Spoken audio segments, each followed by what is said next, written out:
De camino a la escuela, mi nieto, Mateo, señaló con el dedo fuera del coche. «Abuela, ese es mi hermano». «Mateo, mi amor, tú no tienes ningún hermano», le respondí, intentando mantener la calma. Él, con la seriedad propia de sus 10 años, respondió con una seguridad que me heló la sangre. «Mamá me dijo que tengo un hermano gemelo». La frase resonó en mis oídos, golpeándome con la fuerza de un mazo. Pisé el freno bruscamente. El coche se detuvo con un chirrido de neumáticos. Al girar la cabeza para ver qué era lo que le había llamado tanto la atención, mi mirada se posó en una figura que me dejó helada. Un niño, delgado, con ropa raída y desgastada por el sol, ofrecía chicles en un cruce de calles concurrido. Su rostro era idéntico al de Mateo, un espejo reflejado en la pobreza y el abandono. La misma mirada vivaz, las mismas cejas pobladas, la misma nariz pequeña. Solo la piel bronceada por el sol y las mejillas hundidas por la desnutrición delataban la diferencia entre el niño privilegiado y el niño desamparado. Me alegra que estés aquí. Si estás viendo este video, dale like, suscríbete al canal y cuéntame en los comentarios desde dónde escuchas mi historia de venganza. Quiero saber hasta dónde ha llegado. Esa mañana, como cualquier otra, me levanté con la puntualidad de un reloj suizo. Me dirigí a la mesa del comedor, donde con minuciosa atención revisé la mochila de Mateo. Todo debía estar en perfecto orden. Los cuadernos impecablemente alineados, el estuche de lápices con todos los colores que a él tanto le gustan, incluso sus zapatillas blancas, que brillaban como si fueran recién salidas de la caja, relucientes tras mi meticulosa limpieza de la noche anterior. Su uniforme, perfectamente planchado, aún conservaba el aroma del sol de la tarde anterior, cuando lo dejé secando en el patio. Una ola de tranquilidad me invadió al comprobar que todo estaba listo para el nuevo día de Mateo, mi nieto, mi luz, la razón de mi esperanza en un mundo que, hace mucho tiempo, dejó de ser sencillo. «Mateo, ya terminaste, mi niño. Que no se te haga tarde para la escuela», le grité desde la cocina, mientras saboreaba una concha dulce, un manjar que preparé con cariño. Él levantó la cabeza, la boca llena de migajas, y me obsequió una sonrisa de oreja a oreja. «Ya acabé, abue. Estuvo buenísima. Mañana haces más». Esa sonrisa despreocupada, esa alegría infantil, me derritió el corazón. Mateo es mi sol, la razón por la que aún me levanto cada mañana con un atisbo de esperanza, a pesar de que la vida, hace mucho, dejó de ser un camino fácil. Agarré las llaves del coche. Antes de salir, le recordé. «Ponte una chamarra, mi niño, que afuera está fresquito». Mateo, como un rayo, corrió hacia la puerta, la chamarra colgada del hombro, sus pies rebotando de emoción. Negué con la cabeza, sonriendo mientras caminaba tras él, pensando en la despreocupación propia de la infancia. Una vez instalados en mi viejo coche, Mateo, en el asiento trasero, se abrochó el cinturón, sin que yo se lo pidiera, y empezó a tararear una canción infantil aprendida en la escuela. Su vocecita, dulce y desafinada, me arrancó una sonrisa involuntaria. Encendí el motor y salí despacio hacia la avenida principal que conducía a su escuela. Las calles de Querétaro estaban tan bulliciosas como siempre a esa hora. Los autobuses escolares amarillos se detenían para recoger a los niños. Los gritos, los saludos, resonaban por todas partes. En las esquinas, los puestos de tamales desprendían un delicioso vapor de maíz, mezclándose con el aire fresco de la mañana. La gente cruzaba la calle apresuradamente, cada uno sumergido en el ritmo ajetreado del día. Cuando el semáforo se puso en rojo, aminoré la marcha y me detuve en un cruce abarrotado de coches. Miré a mi alrededor, tratando de mantener la calma en medio del caos del tráfico. De repente, desde el asiento trasero, Mateo pegó su rostro al cristal, señaló con su dedito hacia afuera y gritó con una voz clara y emocionada: «Abuela, ese es mi hermano». Sentí como si alguien me hubiera arrojado un cubo de agua helada. Me giré para mirar hacia donde señalaba, con una mezcla de sorpresa e incredulidad. Mateo apenas tenía 10 años, una edad en la que los niños son inocentes y tienen una desbordante imaginación. Sonreí y traté de que mi voz sonara lo más suave posible. «Mateo, mi niño, tú no tienes ningún hermano, eres hijo único. ¿Te acuerdas?». Pero él ladeó la cabeza y me miró con sus ojos limpios y transparentes. respondiendo con una naturalidad desconcertante. Pero mi mamá dice que tengo un hermano gemelo. Su voz sonaba firme, segura, sin una pizca de duda, como si fuera el hecho más obvio del mundo. Esa frase fue como un martillazo directo al corazón. Sentí una punzada aguda, un dolor tan intenso que me cortó la respiración. Sin darme cuenta, pisé el freno con más fuerza de lo que pretendía. El coche se sacudió con violencia, haciendo que Mateo se adelantara en su asiento. «Cuidado, abue», gritó el niño, pero yo apenas lo oía. La cabeza me daba vueltas. Todos los recuerdos dolorosos que había intentado enterrar durante años regresaron de golpe, como una avalancha. Miré por el cristal empañado por el polvo del camino, y entonces lo vi. Ahí estaba él, parado junto a la mediana, flaco, con ropa vieja y descolorida. Ofrecía una caja de chicles a los coches detenidos, con una mirada llena de esperanza, de una humildad que me partió el alma. Su cara era idéntica a la de Mateo, como si fuera una copia al carbón. Las mismas cejas pobladas, la misma nariz pequeña, la misma expresión de inocencia y esperanza. La única diferencia era su piel, bronceada por el sol, y sus mejillas hundidas, señal de una evidente desnutrición.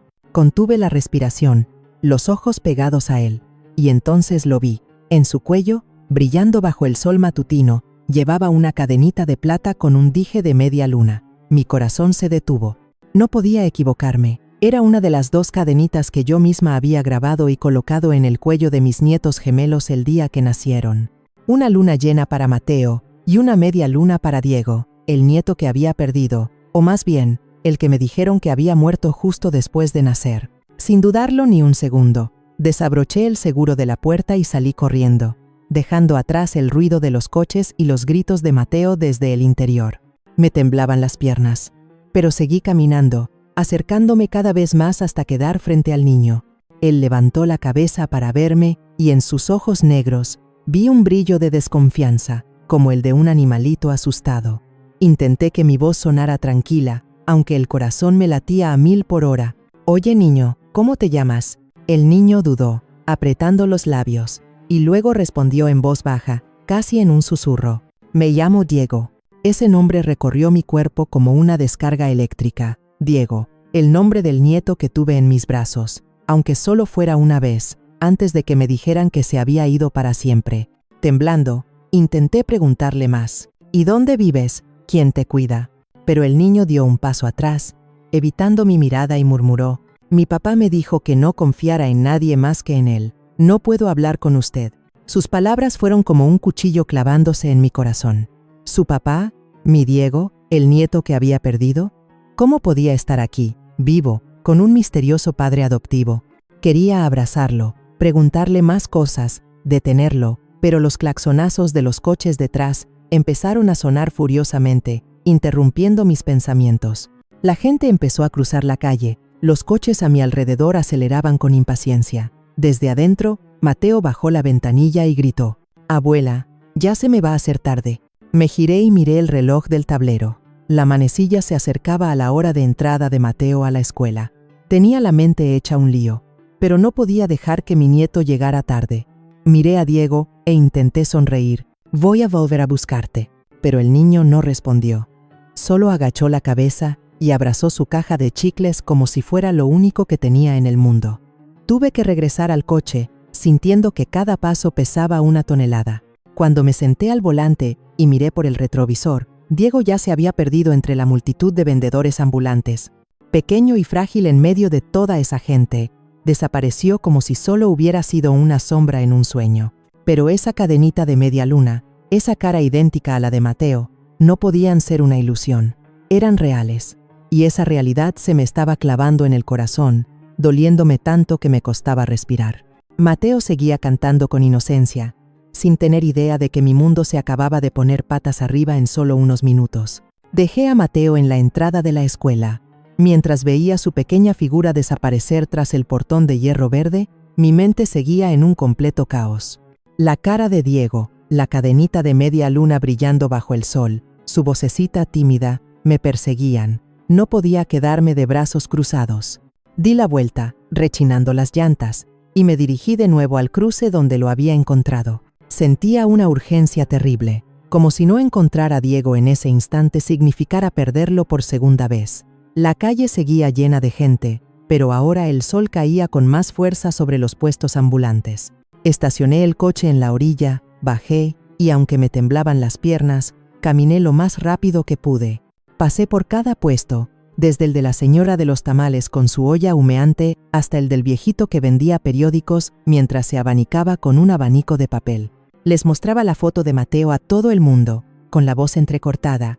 «Señora, señor, ¿no han visto a un niño de esta edad que vende chicles por aquí? Se parece mucho al de la foto». Solo recibía negativas. La señora de los tamales me miró con lástima. «No, señora, no he visto a ningún niño así». El señor de los periódicos suspiró. «Pasa tanta gente por aquí que uno no se fija». No me di por vencida. Seguí preguntando a los que vendían globos, a los niños, a los limpiaparabrisas, incluso a un muchacho que vendía agua de coco en la esquina. Describí cada detalle. La cara idéntica a la de Mateo, la ropa desgastada, la cajita de chicles y la cadenita de plata, pero nadie sabía nada. Una señora que vendía flores, después de observar bien la foto, negó con la cabeza. A lo mejor se confundió. Por aquí hay muchos niños que venden cosas, pero ninguno como el de la foto. Me quedé parada en medio del bullicio, sintiendo una impotencia que me pesaba en el pecho como una roca. Diego, mi nieto, había estado aquí, justo frente a mí, hacía apenas unas horas. Y ahora era como si se lo hubiera tragado la tierra sin dejar rastro. Apreté la foto de Mateo en mi mano, con los dedos temblando tanto que arrugué una esquina. Quería gritar el nombre de Diego, pero sabía que no serviría de nada. La gente seguía pasando a mi lado sin enterarse de nada, y el ruido de los claxonazos, los gritos de los vendedores y las risas parecían burlarse de mi desesperación. Finalmente, arrastré los pies de vuelta al coche. Me senté en el asiento del conductor, pero no encendí el motor. Me quedé ahí, con las manos en el volante, mirando el cruce que ya estaba más vacío. En mi cabeza, la imagen de Diego, flaquito y solo, se repetía una y otra vez. «Voy a volver a buscarte», le había dicho. Pero ahora sentía que le había fallado desde el principio. Cuando regresé a la mansión, ya era casi mediodía. La casa enorme, con sus paredes blancas y sus ventanales elegantes, solo me hacía sentir más vacía. Entré a la sala donde Esteban, mi hijo, estaba sentado en la mesa del comedor, revisando un montón de papeles. Llevaba una camisa blanca, la corbata torcida, y en sus ojos se reflejaban las noches sin dormir por el trabajo. Respiré hondo, tratando de que mi voz sonara tranquila, pero no pude ocultar el temblor. «Esteban, acabo de ver a un niño en el cruce, es idéntico a Mateo, como 2 gotas de agua, dice que se llama Diego, y traía la cadenita de media luna que yo les hice». Esteban levantó la vista, frunciendo el ceño con una mirada llena de duda. Dejó la pluma en la mesa y dijo con voz lenta, pero fría: «Mamá, seguro que estás cansada. Diego murió al nacer. Tú lo sabes perfectamente. El doctor nos lo dijo. Tú misma lo cargaste por última vez». Sus palabras fueron como una navaja afilada, clavándose en mi corazón. Quería gritarle que no estaba equivocada, que había visto a Diego, que estaba vivo, vendiendo chicles en un cruce. Pero me quedé ahí, con la boca abierta, sin poder decir nada. En ese momento, se escucharon pasos en la escalera. Araceli, mi nuera, bajó con un vestido de seda ligero y el pelo largo suelto. Al oírme mencionar a Diego, su cara se puso pálida y abrió los ojos asustada. Me di cuenta de su reacción e iba a decir algo más, pero Araceli me interrumpió con la voz temblorosa, casi gritando: «Mamá, ¿por qué saca ese tema otra vez? ¿Hasta cuándo me va a atormentar? Yo perdí un hijo, ¿sabe lo doloroso que es eso?». Y se soltó a llorar, tapándose la cara con las manos mientras sus hombros se sacudían. Me quedé helada, sintiendo que el piso se abría bajo mis pies. Esteban se levantó y corrió a abrazar a su esposa, mirándome con reproche: «Mamá, te lo pido por favor, no le recuerdes su dolor. Araceli ya ha sufrido suficiente». Su voz era baja, pero cada palabra era como una aguja clavándose en mí. Quería explicarle, contarle cada detalle, desde la cara de Diego hasta la cadenita de plata. Pero la mirada de Esteban y el llanto de Araceli me dejaron muda. Me sentí como si mi propia familia me estuviera haciendo a un lado, como si fuera una loca, aferrada a una historia que nadie creía. Di media vuelta en silencio y me fui a mi habitación, cerrando la puerta detrás de mí. La habitación enorme, con la cama matrimonial donde Arturo, mi esposo, y yo dormíamos. Ahora solo me tenía a mí, más sola que nunca. Afuera de la ventana, el sol ya estaba alto, y el canto de los pajaritos parecía burlarse de mi dolor. Me senté junto a mi tocador. Abrí el cajón de roble viejo donde guardo mis tesoros más preciados. Saqué una cajita de terciopelo, la abrí, y adentro estaban los primeros bocetos que dibujé cuando hice a mano las 2 cadenitas para Mateo y Diego, la luna llena y la media luna, dibujadas con cuidado a lápiz, ahora amarillentas por el paso del tiempo. Pasé el dedo suavemente sobre el dibujo, sintiendo cada línea que había trazado con tanto esmero, cada detalle que había grabado con todo mi corazón. Mis lágrimas cayeron sobre el papel, mojándolo. Diego, susurré, como si decir su nombre lo fuera a traer de vuelta. Recordé el día que grabé esa cadenita, cuando todavía tenía la esperanza de cargar a mis 2 nietos gemelos, de verlos crecer juntos. Pero unos días después de que nacieron, el doctor nos dio la noticia de que Diego había muerto. Todavía recuerdo cómo sentí que el mundo se me venía encima. Cómo abracé esa cajita fría y lloré hasta quedarme sin lágrimas. Pero ahora había visto a Diego. Lo había oído hablar. Había visto la cadenita en su cuello. ¿Cómo podía estar equivocada? Pero Esteban no me creía. Y Araceli lloraba como si yo la estuviera lastimando a propósito. Me sentía atrapada en una pesadilla, donde la verdad que yo había visto con mis propios ojos era negada por mi familia. Abracé la cajita de terciopelo, mientras las lágrimas seguían cayendo en silencio.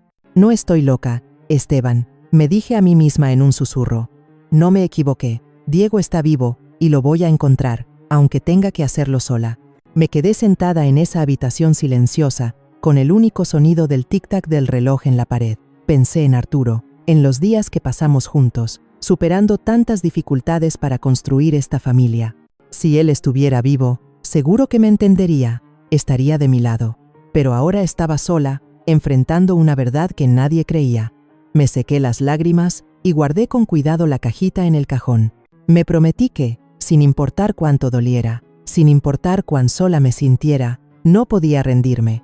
Diego estaba allá afuera, en algún lugar, y yo lo iba a encontrar.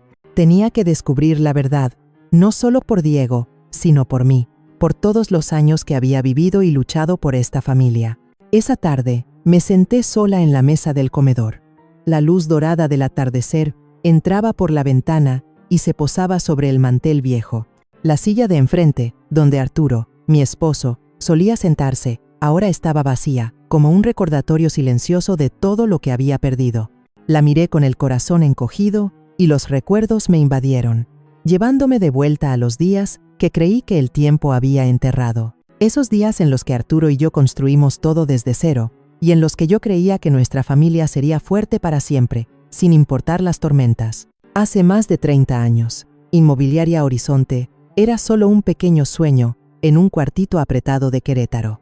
Nuestra oficina no tenía más que un escritorio de madera viejo y desgastado, 2 sillas de metal oxidadas y un mapa de la ciudad pegado a la pared, con las orillas arrugadas por la humedad.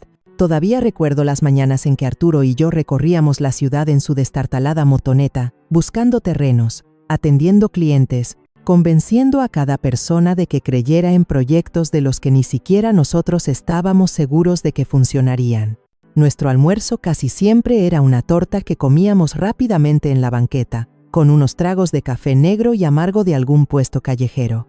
Había días en que el cansancio me vencía y solo quería rendirme, pero Arturo siempre me tomaba de la mano y me decía con su voz firme: «Carmen, mientras no nos rindamos, todo va a estar bien». Recuerdo perfectamente la noche en que la empresa casi quebró. Un empleado en quien confiábamos ciegamente, al que Arturo llamaba hermano, se robó una cantidad enorme de dinero de nuestro proyecto más grande. El contrato se canceló, los clientes nos dieron la espalda y el banco nos negó más préstamos. Esa noche, Arturo se quedó sentado en silencio en el escritorio. La luz amarillenta le daba en la cara y hacía que sus ojos se vieran rojos por las noches sin dormir. Yo me senté a su lado sin saber qué decir. Solo le preparé otra taza de café, pero cuando empezó a amanecer, Arturo se levantó, me puso una mano en el hombro y dijo: «Vamos a salir de esta, Carmen, te lo prometo». Y lo cumplió. Se movió por todos lados, convenció a cada inversionista. Incluso vendió el anillo de bodas de su madre para pagar las deudas. Lloré cuando me enteré, pero Arturo solo sonrió. El anillo es solo algo material. Nuestra familia es lo importante. Esos años difíciles, poco a poco, quedaron atrás. Inmobiliaria Horizonte creció y, de ser una pequeña oficina, se convirtió en un corporativo con cientos de empleados. Nos mudamos a esta mansión, el lugar que yo siempre soñé que sería el hogar de toda mi familia. Cuando Esteban era niño, solía llevarlo a las obras. Se ponía un overol azul y un casco de construcción gigante que le tapaba los ojos, y mientras jugaba con la arena, decía con su vocecita: «Cuando sea grande, voy a construir casas altísimas que lleguen hasta las nubes, como ustedes». Al verlo, Arturo y yo solo sonreíamos llenos de orgullo. Pensábamos que, teniéndonos el uno al otro, teniendo a Esteban, lo teníamos todo. Luego nació Jimena, mi hija menor. Ella era completamente diferente a su hermano.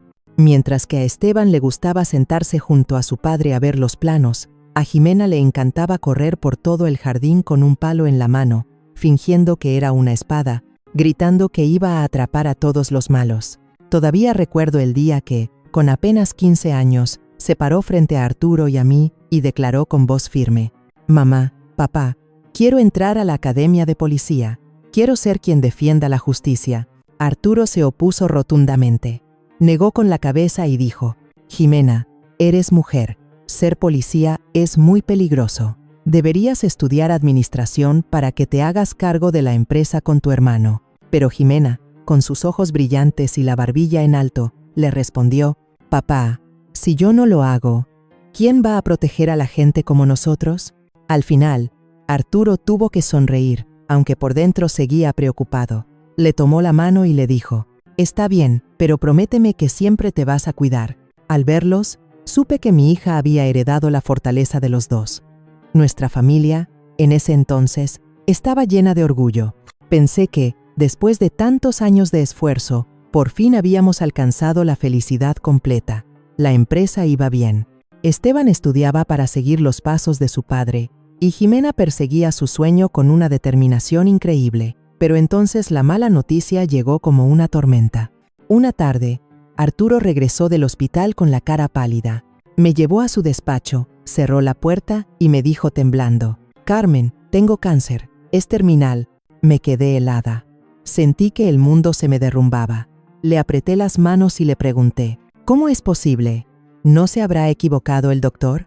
Pero Arturo solo negó con la cabeza. Me abrazó y dijo con la voz entrecortada: «Lo siento, Carmen, no quiero dejarte». Los últimos meses de Arturo fueron los más dolorosos de mi vida. Lo cuidé, le preparaba el café que tanto le gustaba, aunque ya no pudiera tomarlo. Me sentaba junto a su cama, tomándolo de la mano, contándole historias de cuando nos conocimos, de los sueños que construimos juntos. Se fue debilitando, pero aún así trataba de sonreír, de decirme: «Carmen, tienes que ser fuerte, por Esteban, por Jimena y por ti». Una tarde, mientras el sol entraba por la ventana, Arturo llamó a Esteban, temblando. Le entregó la llave de la oficina y le dijo con un hilo de voz: «Hijo, la empresa es el trabajo de nuestras vidas. Tienes que cuidarla». «De acuerdo». Esteban asintió mientras las lágrimas le corrían por las mejillas. Yo escuchaba desde la puerta con el corazón hecho pedazos. Arturo nos dejó poco tiempo después. La casa enorme de repente se sintió vacía. Las comidas ahora eran solo para mí. Ya no se escuchaba la risa de Arturo ni su voz grave hablando de los nuevos proyectos. Traté de mantenerme ocupada cuidando a mis hijos, pero cada noche, al volver a mi habitación, me sentaba junto a su silla vacía, mirando a la nada y llorando. Después del funeral de Arturo, la casa se sentía sin vida. Esteban se hundió en el trabajo, como si fuera la única forma de olvidar el dolor de haber perdido a su padre. Veía a mi hijo, ahora todo un hombre, sentado en el despacho de Arturo, enterrado entre montones de papeles. Tenía los ojos hundidos, con ojeras marcadas por las noches en vela. Varias veces entré, le puse la mano en el hombro y le dije suavemente: «Esteban, la empresa es importante, pero la familia lo es más. Tienes a Araceli, no la dejes sola». «Lo sé, mamá», respondía con voz ronca, y volvía a agachar la cabeza sobre los papeles. Yo me quedaba ahí, viendo a mi hijo con un dolor inmenso. Sabía que estaba intentando cargar con todo el mundo que Arturo había dejado. Sentía un miedo profundo, un miedo atroz a que mi hijo se estuviera perdiendo a sí mismo, consumiéndose en la tristeza. Y entonces, un día, como un rayo de sol que se abre paso entre las densas y oscuras nubes de una tormenta, llegó una noticia que me inundó de esperanza. Araceli, mi hija, entró a la cocina, donde yo me encontraba amasando la masa para los tamales, y con voz baja, casi susurrante, me dijo: «Mamá, estoy embarazada, son gemelos». Quedé petrificada. El tazón de masa estuvo a punto de caerse de mis manos. Las lágrimas brotaron, no de tristeza, sino de una felicidad tan inmensa que me abrumaba. «¿De verdad, hija?», pregunté, con la voz entrecortada por la emoción. Araceli asintió, sus ojos brillantes, aunque una leve sombra de preocupación aún velaba su rostro. La abracé con fuerza, sintiendo su calor, y en ese instante fue como si la luz volviera a inundar esta casa, a llenar este hogar que la ausencia de Arturo había sumido en la penumbra. «2 nietos», susurré, sintiendo una profunda conmoción. «Voy a tener 2 nietos». Desde ese día, me dediqué a preparar todo con el más profundo amor, con una entrega absoluta. Tejía mantas con suave estambre, escogiendo cuidadosamente hilos de color azul y blanco, los colores del cielo sereno y la paz profunda. Restauré con mis propias manos las pequeñas cunas de madera que habían pertenecido a Esteban y Jimena, limpiando cada rincón con un cuidado exquisito para que parecieran nuevas, como si el tiempo no hubiera pasado sobre ellas. Cada noche, bajo la cálida luz de una lámpara, me sentaba en mi mesa y dibujaba con minucioso esmero los bocetos para 2 pequeñas cadenitas de plata que quería grabar yo misma, una luna llena y una media luna, cada una con un diminuto imán en su interior. Sonreía al imaginar cómo esas 2 cadenitas se atraerían, formando una media luna que abrazaba a la luna llena.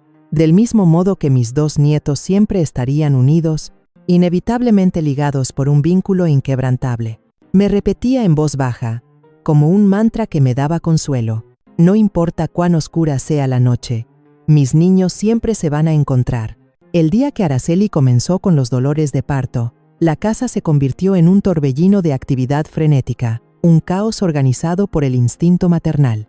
La llevé al hospital, con las manos agarradas con fuerza al volante, luchando por mantener la calma, aunque por dentro un torrente de nerviosismo me inundaba, me sacudía con violencia. En la sala de partos, me quedé a su lado, apretándole la mano, secándole el sudor de la frente mientras las contracciones se intensificaban, se volvían cada vez más fuertes y dolorosas. «Ánimo, hija», le decía, con la voz trémula, intentando infundirle coraje, serenidad, «todo va a estar bien».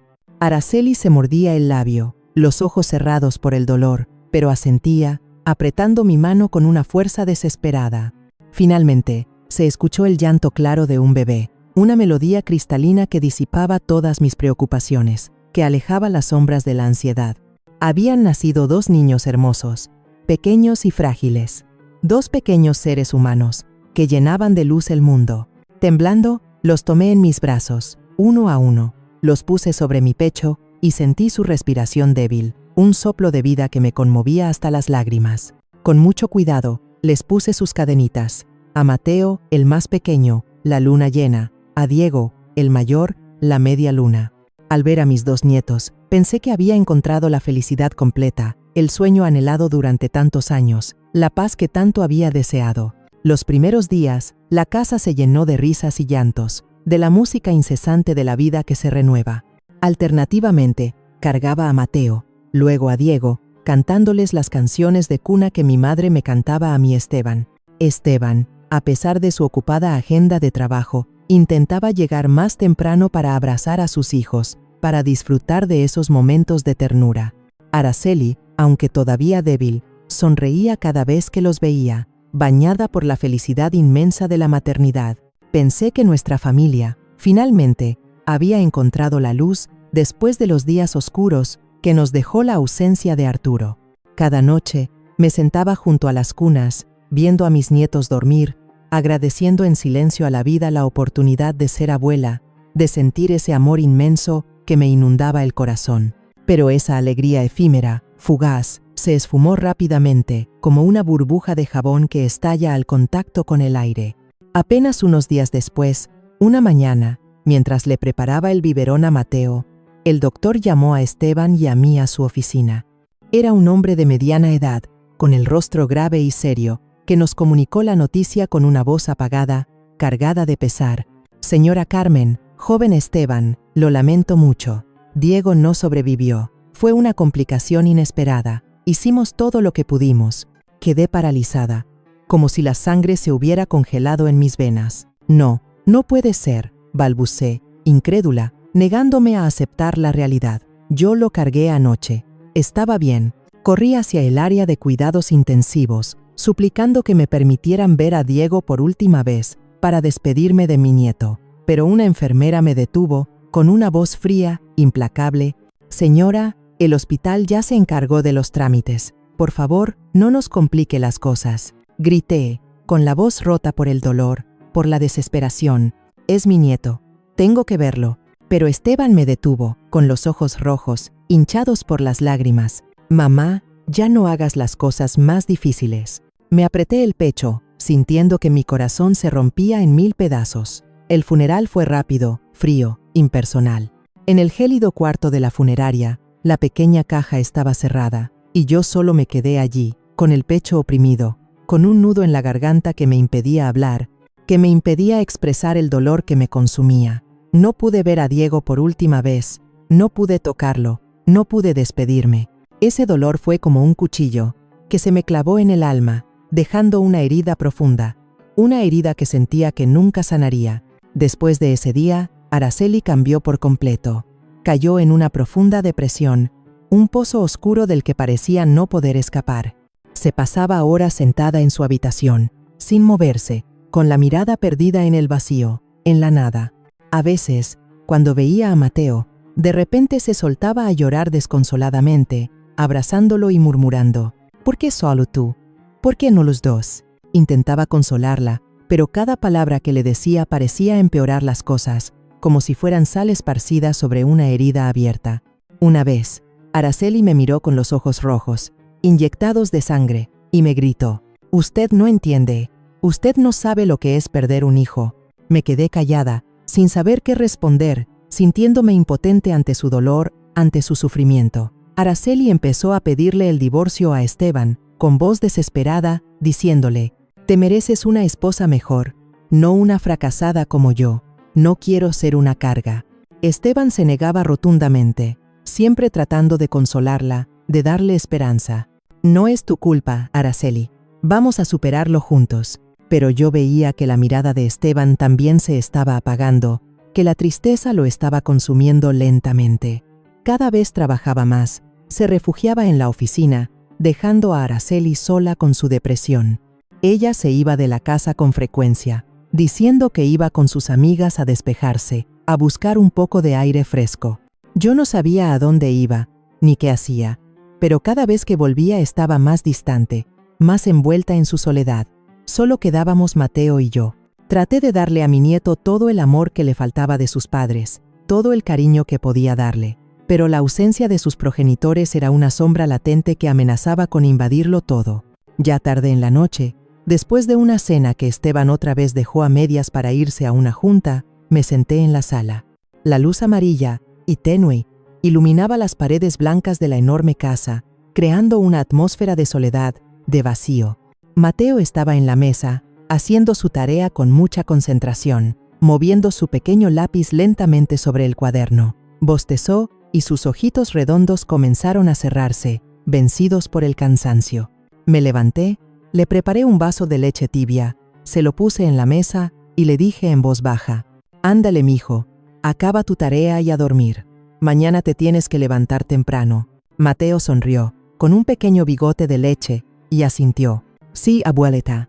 Le acaricié la cabeza, viéndolo tomar su leche con obediencia, y sentí un poco de calor en el corazón, una pequeña chispa de esperanza.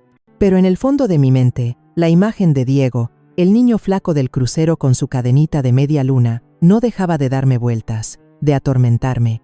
Abracé a Mateo, le canté en voz baja una vieja canción de cuna y lo llevé a la cama. Cuando lo tapé con la manta, Le di un beso en la frente y le susurré: que sueñes con los angelitos, mi amor. Pero al ver la cara de Mateo, volví a ver a Diego, y el corazón me dolió como si alguien lo estuviera apretando con fuerza, como si quisiera estrangularlo. Regresé a la sala y me senté en el viejo sillón, con una taza de café que ya se había enfriado. La casa estaba en silencio. Solo se oía el tic-tac del reloj de la pared, un ritmo monótono que parecía marcar el paso del tiempo, el paso inexorable del tiempo. Miré la foto familiar colgada en la pared, donde salíamos todos. Yo, Arturo, Esteban y Jimena sonriendo. Una imagen idílica que ahora solo me hacía sentir más sola, más abandonada.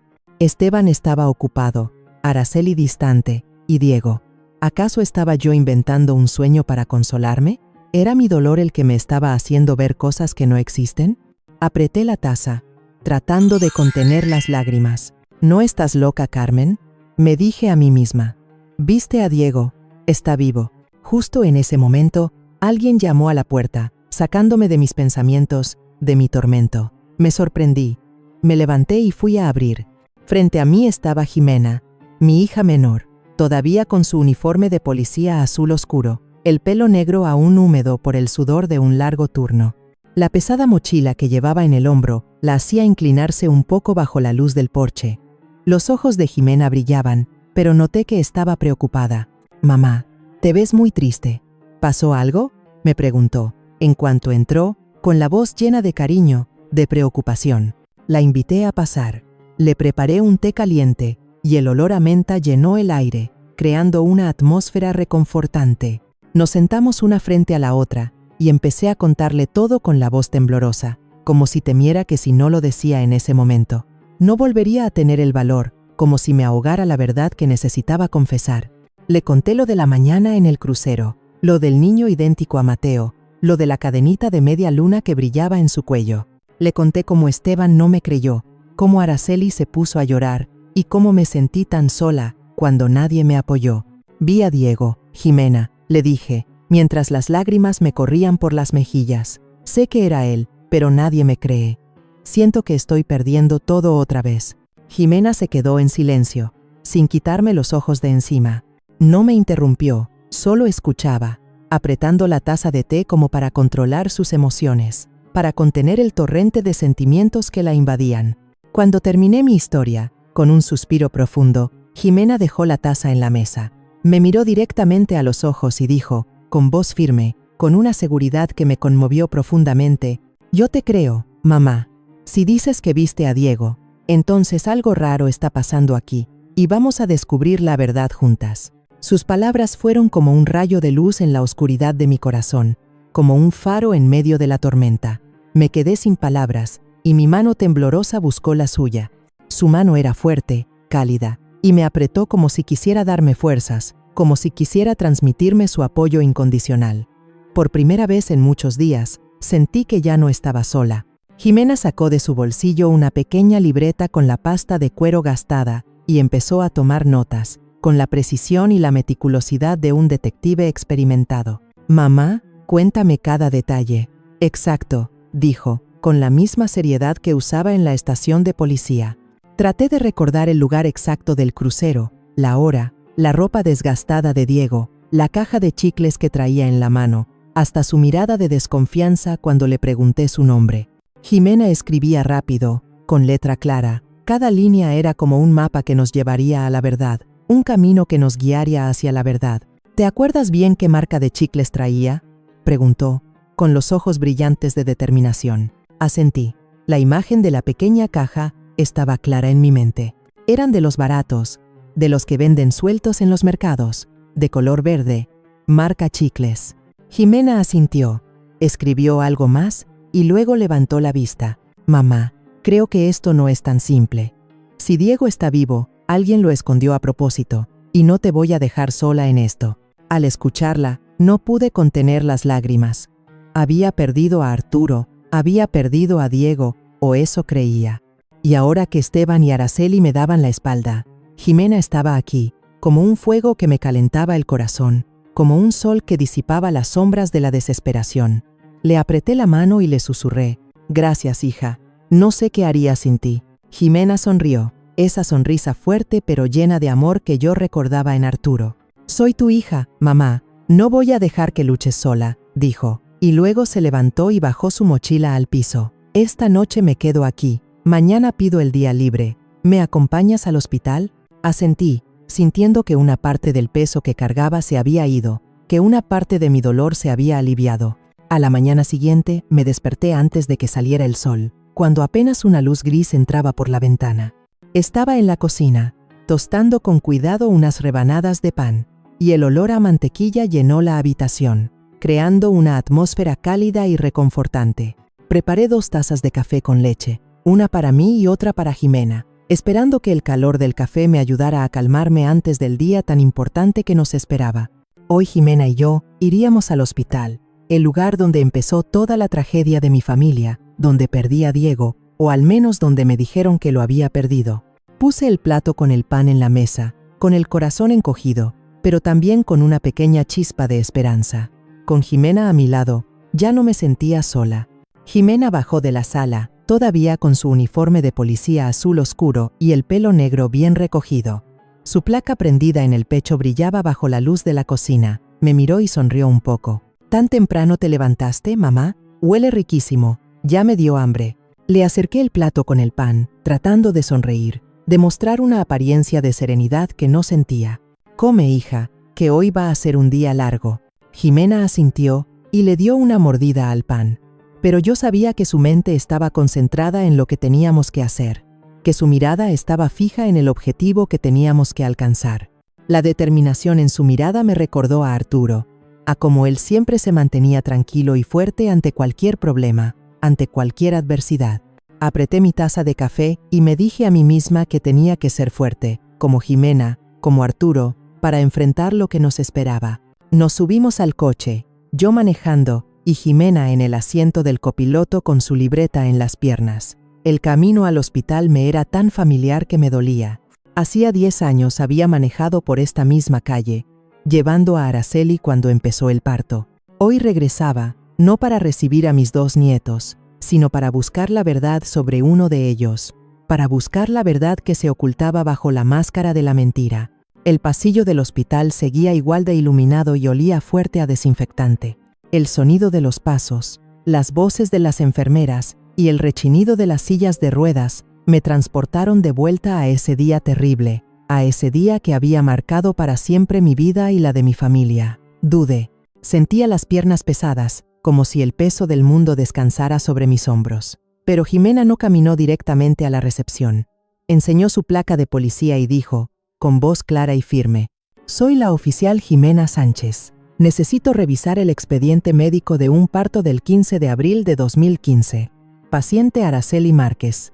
La recepcionista, una muchacha joven con el pelo recogido, miró la placa y luego a Jimena, un poco nerviosa. «Sí, déjeme checar, pero para expedientes tan viejos necesito permiso de la administradora», dijo, dudando. Yo estaba parada detrás de Jimena. Sentía que el corazón me latía a 1000 por hora. Tenía miedo de que nos dijeran que no, de que la puerta a la verdad se nos cerrara en la cara, pero Jimena no se inmutó. Asintió y dijo con calma: «Entonces, por favor, llame a la administradora. Es un asunto importante». La recepcionista asintió y rápidamente levantó el teléfono. Miré a mi hija, sintiendo un orgullo mezclado con preocupación. Jimena, con esa firmeza, estaba haciendo lo que yo sola no habría podido hacer. Un rato después apareció la administradora, una mujer de mediana edad con cara seria.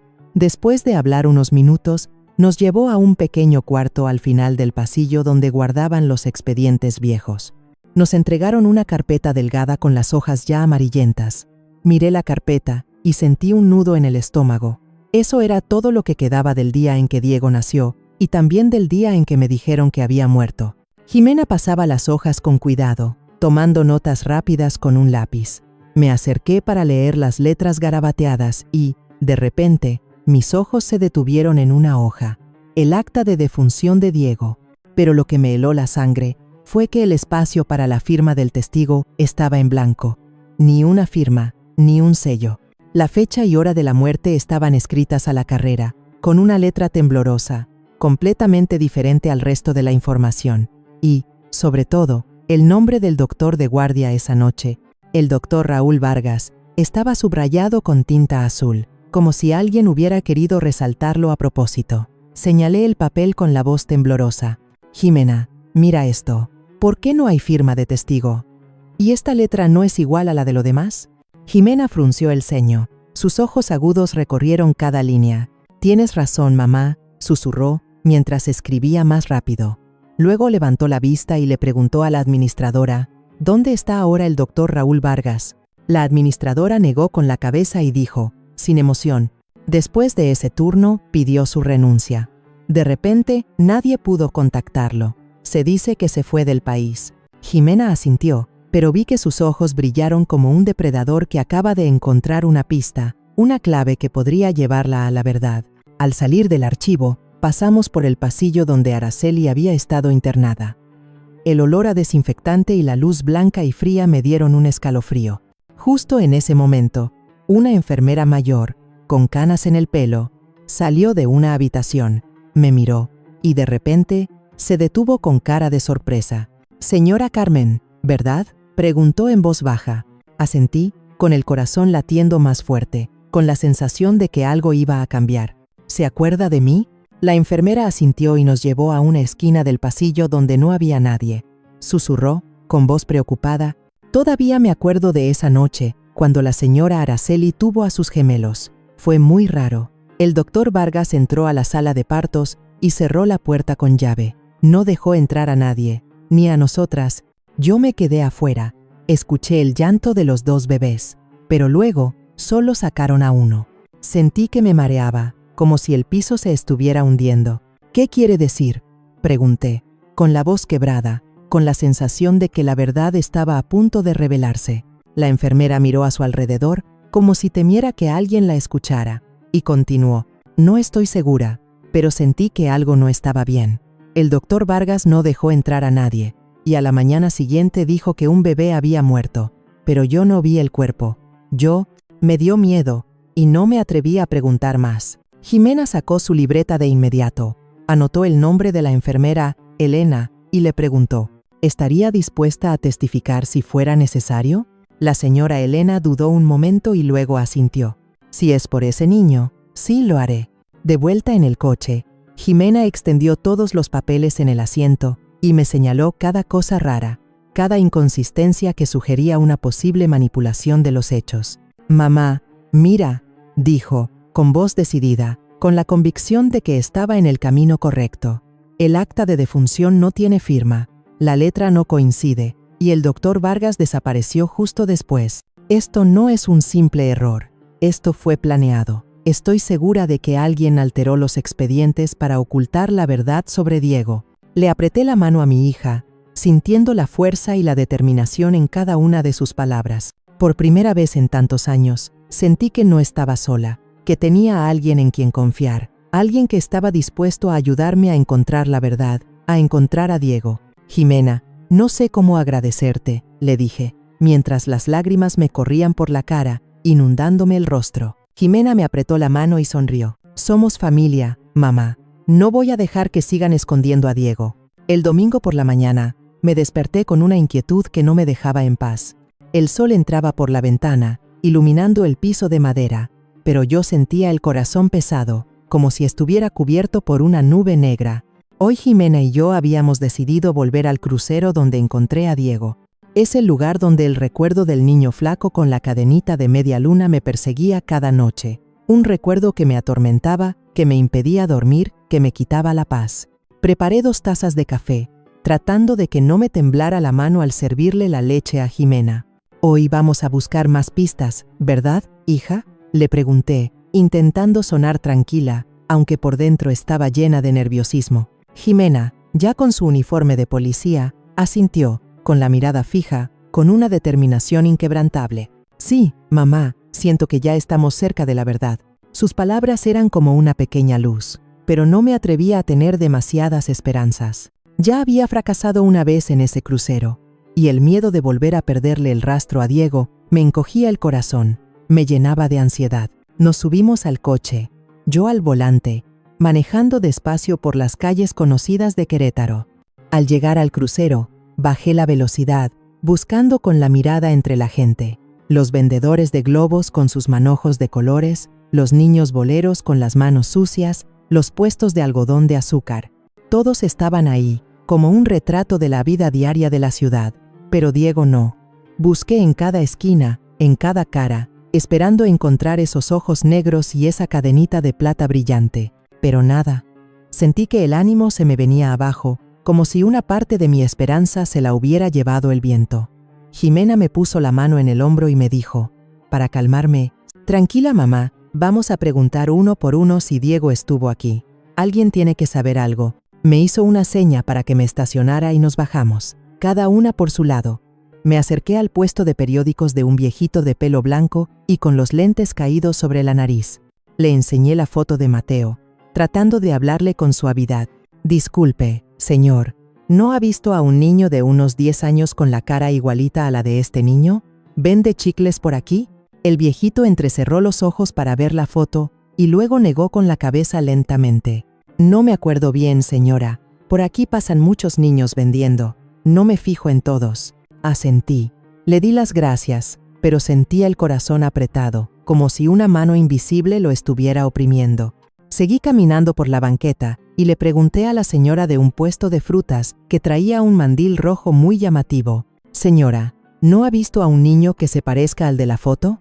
Vende chicles, trae ropa vieja y una cadenita de plata». Ella miró la foto y luego negó. «Sí, hay varios niños que venden, pero en toda la semana no he visto a nadie así». Cada respuesta era como otra puñalada a mi frágil esperanza.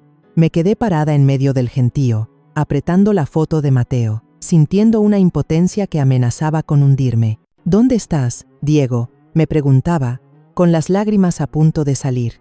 Le había prometido que lo encontraría, pero ahora me sentía inútil, como un viajero perdido en el desierto, sin rumbo, sin esperanza. Justo cuando estaba a punto de rendirme, Jimena corrió hacia mí y me jaló del brazo hacia un puesto de tamales en la esquina. «Mamá, ven», me dijo, con la voz llena de esperanza, con el brillo de la esperanza en sus ojos. «Esta señora a lo mejor sabe algo». La vendedora de tamales era una mujer llenita, con el pelo canoso recogido en un chongo.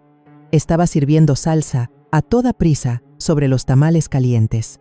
El olor a maíz y a chile me recordó las mañanas que le cocinaba a Mateo. Jimena le enseñó la foto de Mateo y le preguntó, «Disculpe, señora, ¿no ha visto a un niño igualito al de la foto? ¿Vende chicles aquí en el crucero?».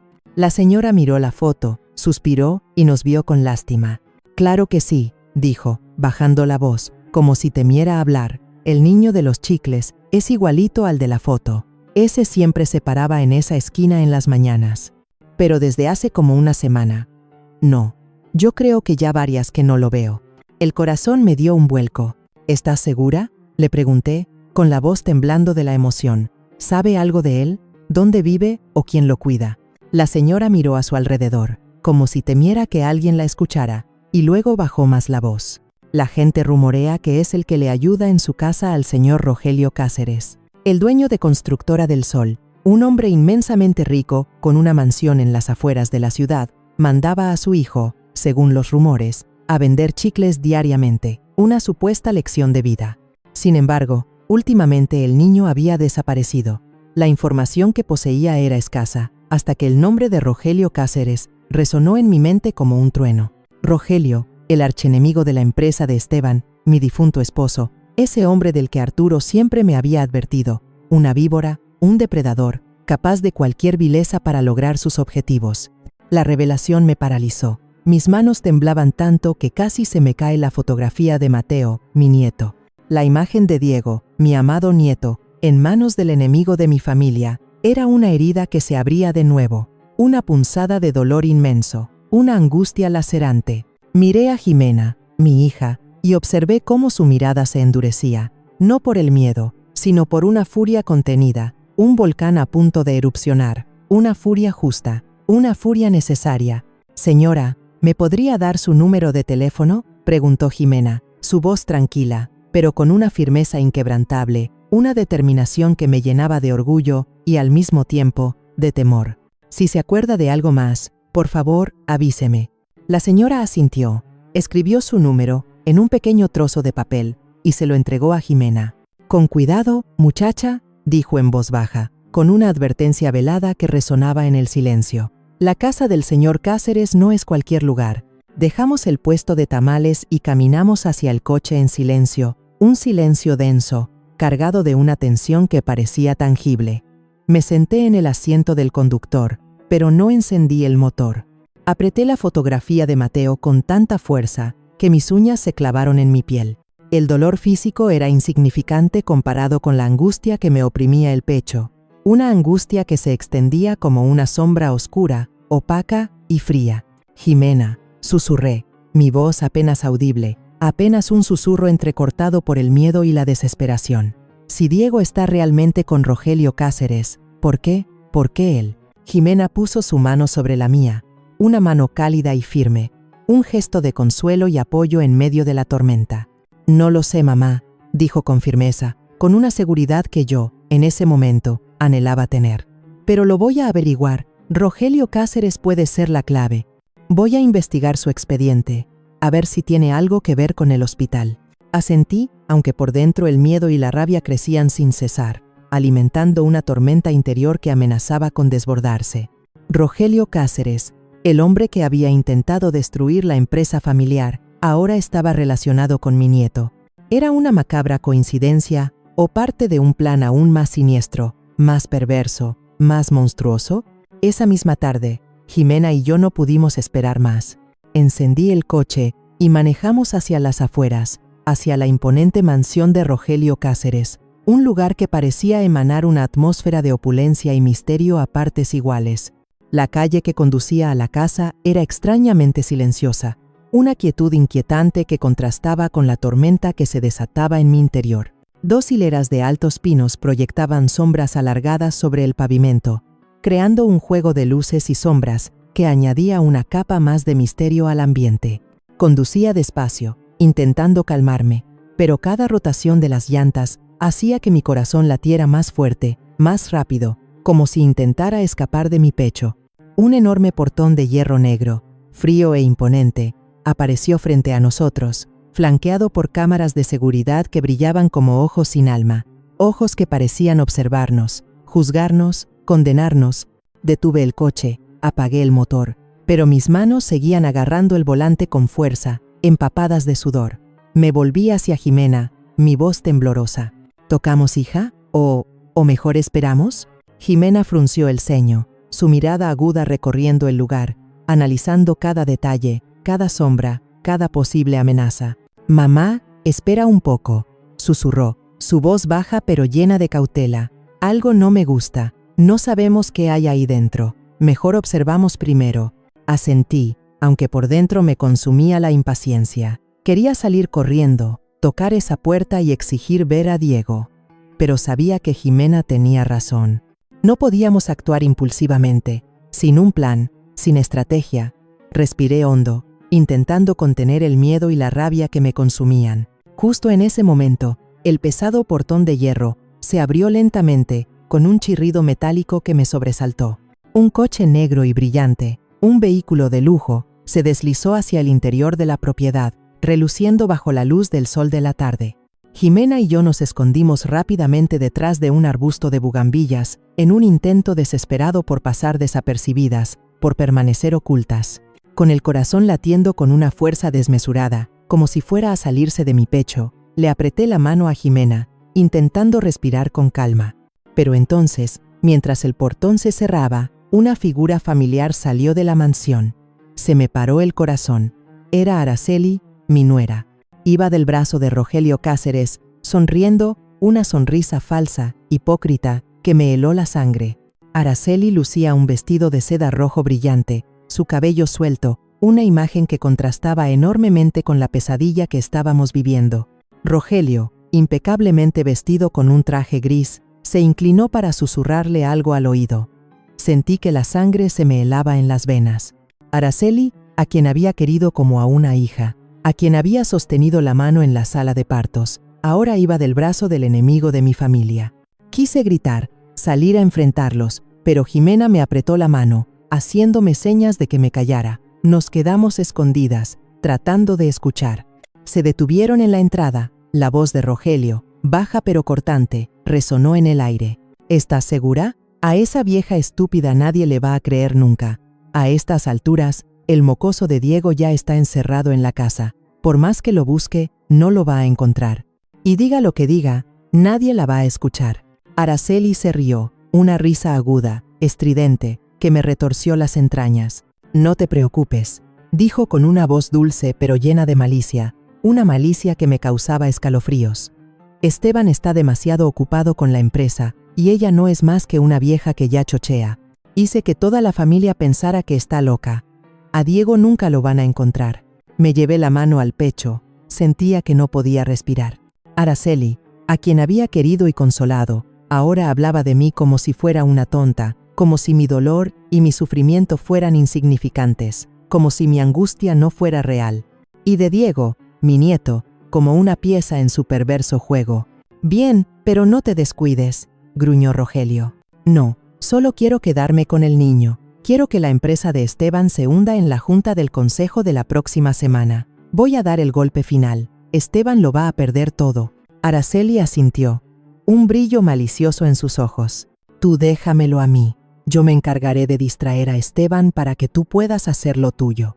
Luego se abrazaron. Un abrazo apasionado, justo en la entrada, como si estuvieran celebrando una victoria sobre mi familia, sobre mi sufrimiento, sobre mi dolor. Estaba en shock, paralizada por la incredulidad, por el horror de la situación. Me llevé las manos al pecho y estuve a punto de gritar, pero Jimena me jaló hacia abajo y me susurró: «Mamá, tranquila, necesitamos pruebas». La miré y vi que Jimena ya había sacado su celular y estaba grabando toda la escena. La pequeña pantalla se iluminaba, capturando cada palabra, cada gesto, cada expresión de Araceli y Rogelio. Le apreté la mano a mi hija mientras las lágrimas me corrían por las mejillas. «Jimena, ¿cómo es posible?», susurré con la voz rota, con la voz entrecortada por el dolor, por la traición. «Araceli, ¿por qué le hizo esto a su propia familia?». Jimena no respondió, solo siguió grabando, con una mirada fría pero decidida. Cuando Araceli se subió a su coche de lujo y desapareció entre los árboles, me dejé caer en el césped, llorando sin poder contenerme. «Diego, mi niño, lo tienen encerrado ahí», murmuré, sintiendo que se me iban todas las fuerzas. Jimena me ayudó a levantarme. Su voz era baja, pero firme. «Mamá, no podemos dejarnos llevar por los sentimientos. Este video es una prueba, pero necesitamos más para desenmascararlos. Tienes que ser fuerte por Diego». Asentí, aunque el corazón me dolía como nunca antes. Apreté el celular de Jimena, donde estaba guardado el video que podía revelarlo todo. «Tienes razón», susurré secándome las lágrimas. Esa noche casi no dormí, acostada en mi cama, mirando el techo, escuchando el tic-tac del reloj en la oscuridad. Apenas empezó a amanecer, escuché un ruido en la sala. Jimena ya estaba despierta. Sentada en el viejo escritorio de Arturo, la luz azul de la laptop le iluminaba la cara. Estaba buscando en los archivos de personal de Constructora del Sol, la empresa de Rogelio. Entré con una taza de café caliente y se la puse en la mesa. «¿Encontraste algo?», le pregunté con la voz ronca de no haber dormido. Jimena levantó la vista con los ojos rojos de cansancio, pero brillando de determinación. «Mamá, encontré una lista de empleados que despidieron hace como 2 años. Hay un nombre que me llama la atención. Rosa Méndez fue el ama de llaves de Rogelio por muchos años. Si alguien sabe de Diego, podría ser ella». Asentí con el corazón latiendo muy fuerte. Rosa Méndez. Ese nombre era como una pequeña luz en medio de mi tormenta. Jimena empezó a hacer llamadas. Intentó contactar a varias personas de la lista, pero la mayoría no contestaba o solo respondían cortantes y colgaban. Finalmente, cuando llamó al número de la señora Rosa, sonó el timbre y una voz de mujer mayor, muy cautelosa, contestó del otro lado. «¿Quién habla?», preguntó con la voz temblorosa, como si tuviera miedo. Jimena se presentó brevemente, con voz tranquila pero firme. «Soy la oficial Jimena Sánchez, de la Policía de Querétaro. Quisiera hablar con usted sobre un niño que podría estar relacionado con el señor Rogelio Cáceres. ¿Podría reunirse conmigo?». Hubo un largo silencio del otro lado, y luego la señora Rosa respondió con voz fría: «No quiero tener nada que ver con el señor Rogelio. no vuelva a llamar, y colgó. Sentí como si me hubieran echado un balde de agua fría. Jimena, ¿y ahora qué?, le pregunté desanimada, pero ella no se rindió. Me miró y me pasó el teléfono. Mamá, intenta hablarle tú. Si ella cuidó a Diego, a lo mejor puedes convencerla. Tomé el teléfono, respiré hondo y volví a marcar.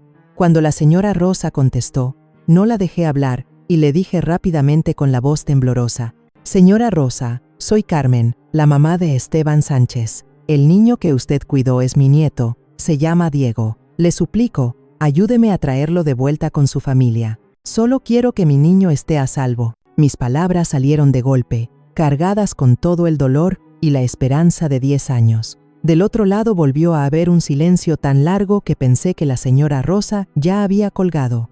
Pero entonces escuché un suspiro y dijo con voz más suave: Está bien, la veré, pero no en un lugar público. Hay una cafetería pequeña junto a las vías del tren en la calle Juárez. Mañana a las 15 de la tarde. Asentí una y otra vez, aunque ella no podía verme. Gracias, señora, muchas gracias, le dije mientras las lágrimas me corrían por la cara. Jimena me dio una palmada en el hombro y sonrió. Mamá, ya tenemos una oportunidad. Al día siguiente, Jimena y yo llegamos a la vieja cafetería de la calle Juárez. Las mesas y sillas de madera gastadas, el olor a café tostado y el sonido lejano del tren me recordaron los días en que Arturo y yo nos sentábamos en lugares así, soñando con el futuro. Escogimos una mesa en un rincón y esperamos a las 3 en punto. Entró una mujer delgada con un vestido oscuro y el pelo canoso cubierto por un sombrero de paja. Era Rosa Méndez. Sus ojos miraron a todos lados con nerviosismo, como si temiera que alguien la estuviera siguiendo. Me levanté y le hice una seña. Se acercó, se sentó y agarró la taza de café que ya le había pedido, pero no bebió.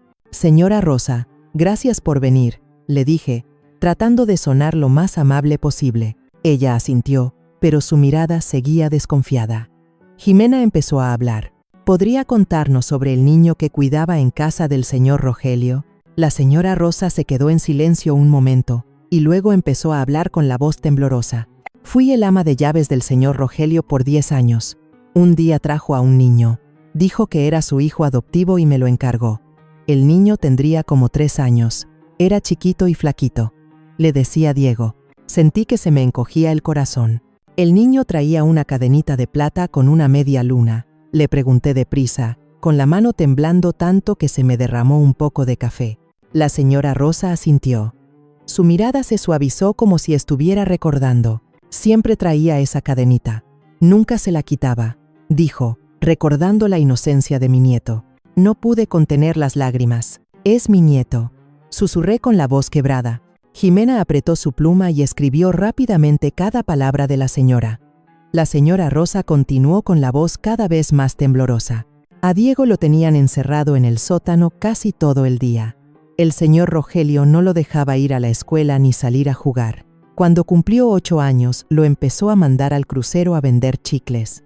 Decía que era para que se acostumbrara a la vida dura. A mí se me partía el alma de verlo así. A escondidas le daba pan dulce. Le regalé un carrito de juguete. Me decía, tía Rosa. Se detuvo para secarse una lágrima. Era un niño muy bueno, pero siempre tenía miedo. Jimena preguntó con voz aguda, ¿por qué la despidieron? La señora Rosa miró a su alrededor y bajó la voz. Una vez escuché sin querer al señor Rogelio y a la señorita Araceli planeando cómo hundir la empresa de Esteban Sánchez. Hablaban de usar a Diego para presionarlo, para que Esteban se distrajera.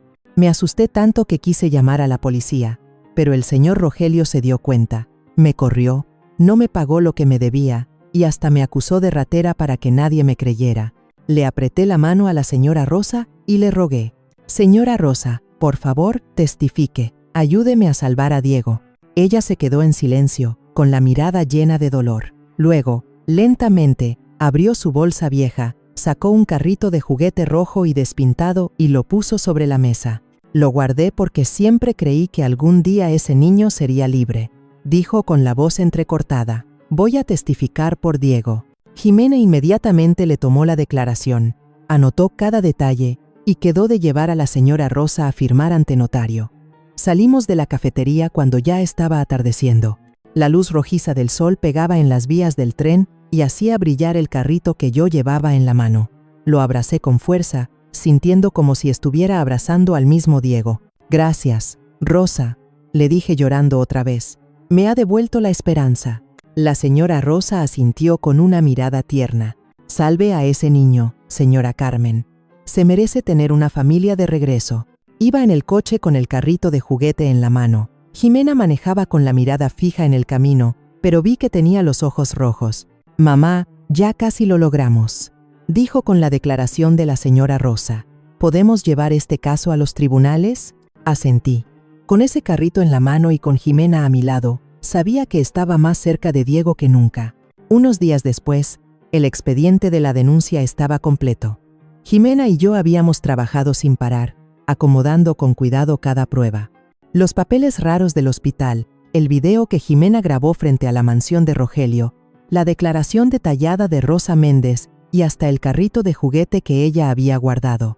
Una prueba pequeña pero llena de significado. Cada noche me sentaba en la mesa, revisando cada detalle, con el corazón hecho pedazos al pensar en Diego, en los años que pasó encerrado en la oscuridad. Pero ya no estaba sola. Jimena siempre estaba a mi lado, con la firmeza y la fuerza de una oficial de policía, ayudándome a mantener la fe en que la verdad saldría a la luz. El día del juicio entré al juzgado de la ciudad de Querétaro con el corazón encogido. Jimena caminaba a mi lado con su uniforme impecable. Su mirada era aguda, pero me tranquilizaba. Detrás de nosotros venían Esteban y Mateo. Mateo iba de la mano de su papá, mirando todo con curiosidad, con sus ojos transparentes, mientras que Esteban caminaba con la cabeza agachada, con la cara tensa. La prensa se amontonaba en la puerta. Los flashes de las cámaras nos apuntaban, y los reporteros murmuraban como un enjambre de abejas. Le apreté la mano a Jimena, tratando de respirar hondo, pero sentía que me ahogaba. Era la primera vez que me enfrentaba a Araceli y a Rogelio desde esa noche terrible, y no sabía cómo me sentiría al verlos a los ojos en la sala del juicio. Araceli estaba sentada en el banquillo de los acusados, pálida, con los ojos hinchados de tanto llorar. Llevaba un vestido sencillo. Ya no tenía esa apariencia arrogante de cuando iba del brazo de Rogelio. Rogelio, en cambio, mantenía la cabeza en alto con una mirada llena de odio. Su traje gris seguía impecable, como si esto fuera solo una junta de negocios. Lo miré y sentí una rabia inmensa. Él le había robado a Diego a mi familia. Había convertido a mi nieto en una pieza de su venganza. Quise gritar, correr a reclamarle, pero Jimena me puso la mano en el hombro y me susurró. «Tranquila, mamá, hoy la verdad va a hablar». El fiscal comenzó su exposición, presentando las pruebas una por una, con una voz monótona, pero tajante.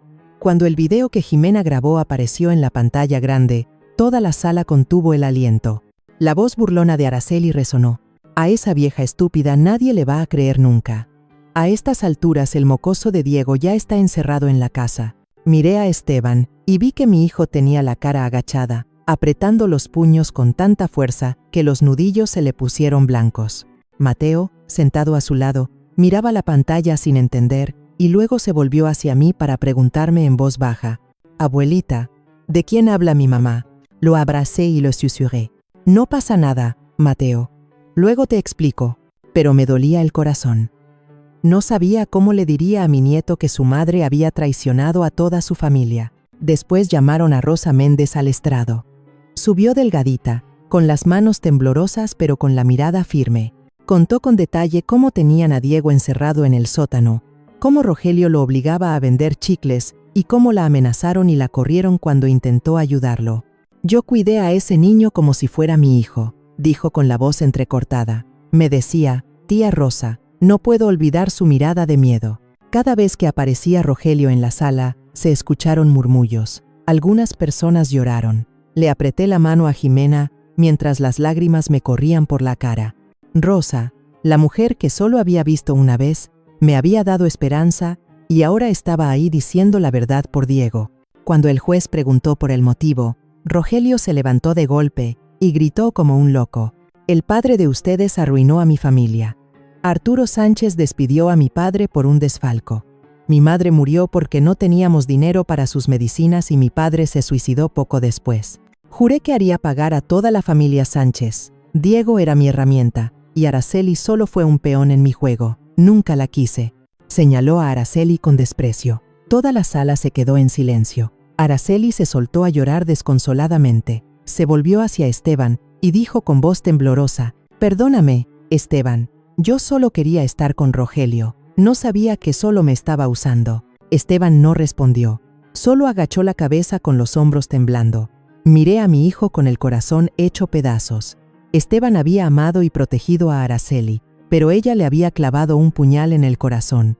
El fiscal terminó enumerando los cargos: secuestro de un menor, falsificación de documentos, fraude financiero, conspiración para sabotaje empresarial y amenaza a testigos. El juez golpeó el mazo y dictó la sentencia. Rogelio fue condenado a muchos años de cárcel y Araceli, como cómplice, también recibió una sentencia justa.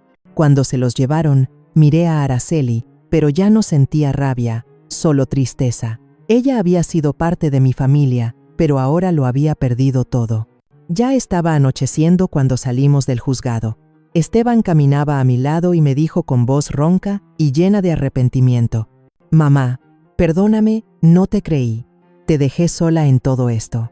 Le tomé la mano a mi hijo y negué con la cabeza: «No te culpo, Esteban. Solo quiero que nuestra familia vuelva a estar unida». Mateo me tomó de la mano. Levantó la vista y me preguntó: «Abuelita, ¿ahora sí va a venir mi hermano Diego con nosotros?». Sonreí, aunque todavía me caían las lágrimas. «Sí, mi amor». Una trabajadora social se acercó, trayendo de la mano a un niño flaquito, de ojos negros, todavía asustados, que se escondía detrás de ella. «Diego». Abrí los brazos y lo llamé en voz baja. El niño dudó con la mirada tímida, pero de repente corrió y me abrazó con fuerza, diciendo con su vocecita: «Abuelita». Esa palabra fue como un rayo de luz que acabó con toda la oscuridad que sentía. Abracé a Diego con fuerza. Sentí su cuerpecito temblar en mis brazos. «Ya estoy aquí, Diego», le susurré mientras mis lágrimas le mojaban el pelo. «Ya no te voy a dejar ir». Mateo gritó de alegría y empezó a correr alrededor de su hermano. «Tengo un hermano de verdad. Tengo un hermano». Sacó su cadenita de luna llena y la acercó a la de media luna de Diego. Las dos piezas de plata encajaron. El imán las unió y brillaron bajo la luna que empezaba a salir. Miré a mis dos nietos con el corazón lleno de una felicidad mezclada con dolor. 10 años. Diego había sufrido demasiado, pero ahora ya estaba de vuelta. Esteban se agachó y abrazó a sus dos hijos, mientras unas lágrimas tardías le corrían por las mejillas. «Perdóname, Diego», dijo con la voz quebrada. No sabía que estabas vivo». Diego levantó la vista, todavía con un poco de miedo en los ojos, pero asintió suavemente y abrazó a su papá. Jimena me puso la mano en el hombro y sonrió. «Lo logramos, mamá». Le tomé la mano a mi hija, sintiendo una gratitud que no podía expresar con palabras. Miré al cielo, donde la luna se hacía más brillante entre las nubes. «Arturo, ¿estás viendo?», susurré para mis adentros. «Nuestra familia está completa otra vez. La luna volverá a brillar por más oscura que sea la noche». Abracé a Diego y a Mateo. Sentí el calor de mis dos nietos, y supe que aunque este camino había sido muy doloroso, había encontrado mi luz. He recorrido un camino lleno de lágrimas, pérdidas y traición, pero al mirar atrás entiendo que fueron esas pruebas las que me hicieron más fuerte que nunca. La lección que quiero compartir con todos es esta: nunca dejen que otros nieguen la verdad que su corazón reconoce, y no se queden callados cuando la justicia está enterrada. El amor por mi familia, por mis nietos, se convirtió en la llama que me guió a través de la oscuridad. La vida puede quitarnos muchas cosas, pero la fe, la perseverancia y el deseo de encontrar la justicia nos ayudarán a mantenernos en pie. Quiero que todos, especialmente las mujeres, que a veces se sienten débiles, recuerden que ni la edad ni las circunstancias son una razón para rendirse. Siempre tenemos el derecho de levantarnos, de luchar por la verdad y de proteger lo más sagrado de nuestras vidas. La historia que acabas de escuchar ha sido modificada en nombres y lugares para proteger la identidad de las personas involucradas. No contamos esto para juzgar, sino con la esperanza de que alguien escuche y se detenga a reflexionar. ¿Cuántas madres están sufriendo en silencio dentro de su propio hogar? Yo realmente me pregunto, si tú estuvieras en mi lugar, ¿qué harías? ¿Elegirías callar para mantener la paz? ¿O te atreverías a enfrentarlo todo para recuperar tu voz? Quiero saber tu opinión, porque cada historia es como una vela que puede iluminar el camino de alguien más. Dios siempre bendice, y estoy convencida de que la valentía nos lleva a días mejores. Te dejo 2 de las historias más apreciadas del canal, 2 relatos que estoy segura te cautivarán y te sorprenderán gratamente. Espero que hayas disfrutado del recorrido hasta este punto, y te agradezco profundamente que hayas permanecido conmigo hasta el final. Ha sido un placer compartir estas historias contigo. Espero que estas narraciones hayan resonado en ti, que te hayan hecho reflexionar, o, simplemente, que te hayan proporcionado momentos de entretenimiento y evasión. De nuevo, gracias por tu compañía. Tu presencia ha significado mucho para mí. Me despido con la satisfacción de haber concluido este viaje juntos.